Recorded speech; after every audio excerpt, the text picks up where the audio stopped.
Freaking Slayer, man, is retiring. What a trip. Man, I first heard of that group on KNAC back in the late 80s.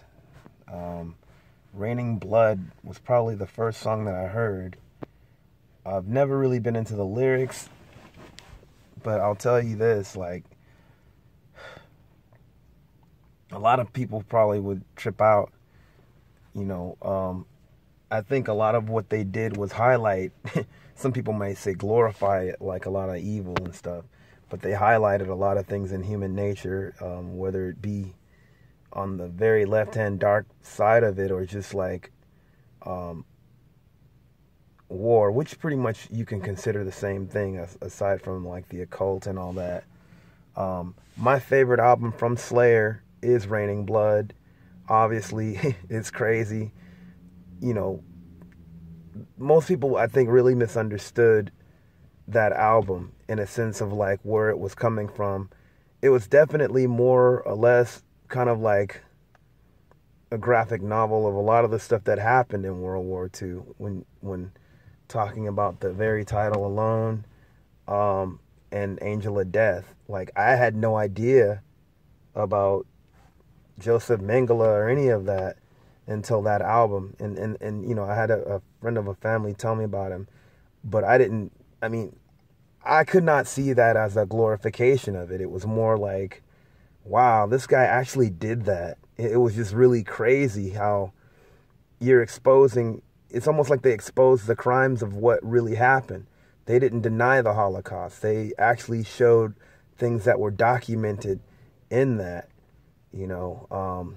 And then there's songs like Necrophobic. Necrophobic is probably one of my favorites as far as like just the sheer speed and just Tom's execution of how to just, he always had great cadence when it came to like really playing and singing really fast, you know, at the same time, and just like very articulate and just precise. You know, that song's, man, you know. And of course there's the song Jesus Saves, which some people might say it's a scathing critique of Christians. I actually like the song, being a Christian myself, whether it's scathing or not. It's interesting, man. I like it in kind of a reverse manner, though. What else? I mean, shoot. I can say one of the things that it's funny. My friend sent me this. Actually, he didn't send it to me. I saw it on his page. Some kid wrote an article about Raining Blood, talking about why it's not a good album. And no disrespect to any of my millennial friends, but it had to be a millennial, because it's just like, he didn't grow up at the time there and he didn't understand it. And the thing is, it's a very innovative album for so many different reasons, which is why I didn't want to even read what the dude wrote, and I pretty much just insulted him based on the title alone. My friend confirmed it with the little that he read, but I digress. That album is definitely pivotal in a sense of like just a lot of metal bands were pretty much like were influenced by like a lot of punk and stuff, like the new wave of British metal, but it was an element of hardcore that really, I don't know, it's almost like Slayer turned up that notch.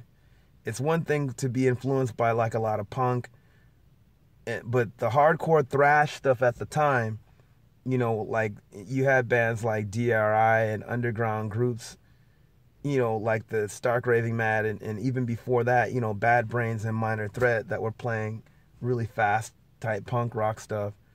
But for a band to take it up a notch, especially around the same time where all these bands, some people might call them initial bands, like DRI and you know, SOD, who I kind of have issues with in a lot of ways. Even though Dan Lilker is awesome, I love Dan Lilker. He's a cool cat. But that's another story.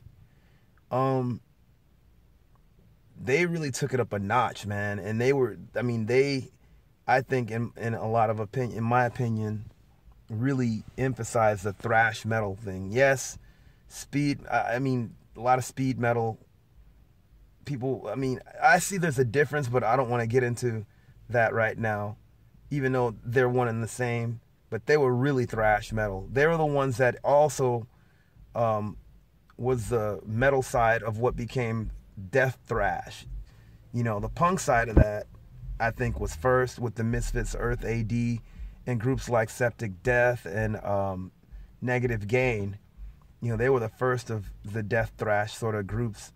But on a metal side of it, I would say Slayer started it. You know, them and, you know, then came groups like Creator and Sadist. You know, and that influenced a lot of, you know, had a profound impact on groups like even Napalm Death and a lot of the sort of the anarcho, well, actually what became grindcore. You know, like a lot of those guys were influenced by like even Slayer and Celtic Frost and all that stuff, putting it with the sort of hardcore crust anarcho punk stuff. But anyway, I know I'm veering off, but I can say this, like, my one thing I wish that would have happened on Raining Blood was that segue between Postmortem and Raining Blood would have been a separate song altogether. That's my favorite song on there. I would just call it the song After Death. But just, man, again, that's that death thrash sort of like, you know, like short song between the two, or short interlude, even though it was a part of Postmortem. You know, I first heard it on KNAC as a part of Raining Blood, so for the long time I thought it was a part of it. But, you know, I didn't hear the album until much later, even though I heard segments of it on KNAC. But yeah, Slayer's gonna be missed. Seriously. Retirement.